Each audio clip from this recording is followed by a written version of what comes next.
Everyone. Our readings today are in Galatians and Ephesians. If you're following the Church Bible, it is on page 1103, Galatians 2. Paul accepted by the apostles. Then after 14 years, I went up again to Jerusalem, this time with Barnabas. I took Titus along also. I went in response to a revelation, and meeting privately with those esteemed as leaders, I set before them the gospel that I preach among the Gentiles. I wanted to be sure I was not running and had not been running my race in vain. Yet not even Titus, who was with me, was compelled to be circumcised, even though he was a Greek. This matter arose because some false believers had infiltrated our ranks to spy on the freedom we have in Christ Jesus and to make us slaves.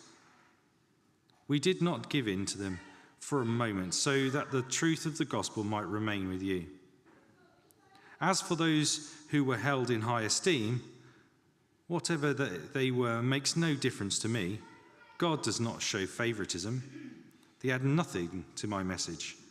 On the contrary, they saw that I had been entrusted with the task of preaching the gospel to the Gentiles, just as Peter had been to the Jews.